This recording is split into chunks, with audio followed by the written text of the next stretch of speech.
All right, let's take a look at Tuesday's Do Now. Which graph has the greatest rate of change? How do you know?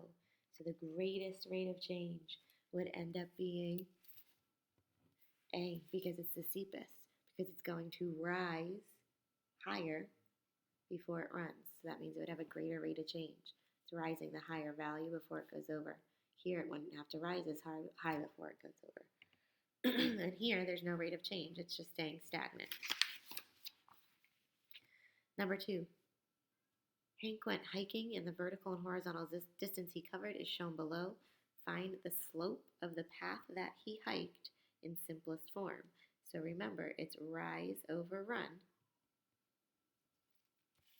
So I would have 1350 over 3000.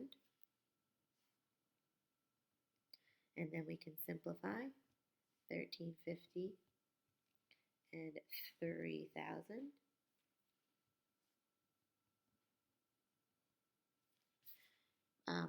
Both would be divided by 50. So I would end up with 27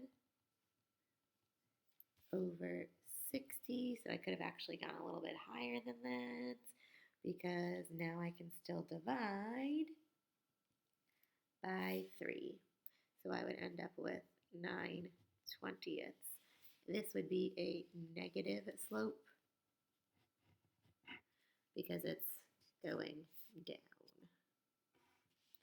What is the equation of the line? This is what we did on yesterday's notes. Let this adjust. There we go. Sorry. So this one is proportional. Goes through 0. And let's see. Here's a good point here. It is negative, though, because it's going down. Oops, I shouldn't have wrote that right there. But, let's put it over here. Okay, so it's going down 2 units and over 1. So my slope is just negative 2. So I would write y equals negative 2x. I don't need to put plus 0 because you don't need that value. So your equation would just be y equals negative 2x.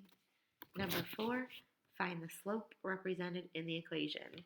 Well, it is always right here next to the x. So your slope is 12.5. Brian needs to finish a book for school. After 2 weeks, he has read 45 pages, and after 6 weeks, he has read 135 pages. Find the rate of pages per week that he is reading. So I could just make this into ordered pairs, 245 and 6 135.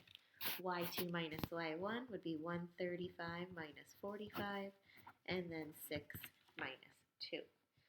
So go ahead, and 135 minus 45 leaves me with 90 over 4. Excuse me. If I were to simplify by 2's, I would end up with 45 halves.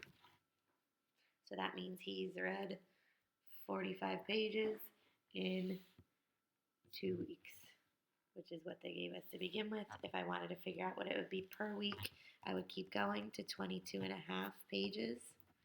So if I then divided these two, 22 and a half pages per 1 week. So that would be my for 1 week. And that's Tuesday.